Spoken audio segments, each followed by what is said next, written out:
Itu saya bawa sebuah syair yang terkenal sekali. Ini nasihat agar kita tidak mencampur uang yang haram dengan yang halal. Ia kumpulkan yang haram dengan yang halal supaya menjadi banyak. Yang haram pun masuk ke dalam yang halal, lalu ia merusaknya. Oke, ini ada cerita di balik syair ini. Jadi satu ketika ada seseorang yang menghadap ke Imam Syafi'i. Orang ini mengeluhkan rizkinya tidak cukup. 1 bulan dia mendapat gaji 500 dirham. Tapi gaji sebesar ini rasanya sudah besar. Kok masih susah memenuhi kebutuhan sehari-hari dalam 1 bulan. Orang ini mengadu pada Imam Syafi'i. Nah, nasihatnya Imam Syafi'i agak aneh. Katanya Imam Syafi'i, oke, bulan depan kamu mintalah gajimu diturunkan menjadi 400 dirham saja.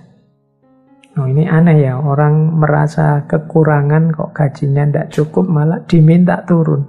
Tapi karena yang meminta seorang ulama besar yang dekat dengan Allah, ya dituruti.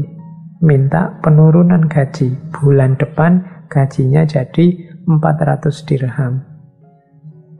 Tapi tetap 400 dirham pun dia masih kesulitan, masih kekurangan. Menghadap lagi pada Imam Syafi'i. Terus katanya Imam Syafi'i, wah ini ada yang salah. Coba kamu minta turun lagi 300 dirham untuk bulan depan. Ini orang ini semakin heran, loh kok tambah turun? 500 rasanya kurang, 400 masih kurang, sekarang disuruh 300. Tidak apa-apalah, yang menyuruh beliau insya Allah ada hikmahnya, ada rahasianya. Diikuti. Minta diturunkan 300 dirham. 300. Nah, setelah 300 gajinya, rasanya kok malah tenang. Rasanya tidak banyak lagi kebutuhan macam-macam. Rasanya kok cukup dibuat apa saja dalam 1 bulan. Alhamdulillah. Padahal kemarin 500 rasanya tidak cukup. 400 rasanya tidak cukup. 300 kok rasanya malah cukup. Kembalilah dia menghadap pada Imam Syafi'i. Kok bisa sekarang saya merasa cukup gaji saya meskipun jatuhnya hanya 300. Nah, Imam Syafi'i terus memberitahu, wahai saudaraku, sebenarnya pekerjaan yang engkau lakukan itu memang layaknya gajinya hanya 300. Sehingga sisa yang 200 ini sifatnya kelebihan. Dan ini yang kecampur dalam gajimu yang halal. Sehingga membuatnya tidak barokah kalau dalam bahasa Islamnya. Karena tidak barokah, ya rasanya kurang terus. Rasanya ada saja kebutuhan-kebutuhan baru yang sehingga 500 ini tidak cukup.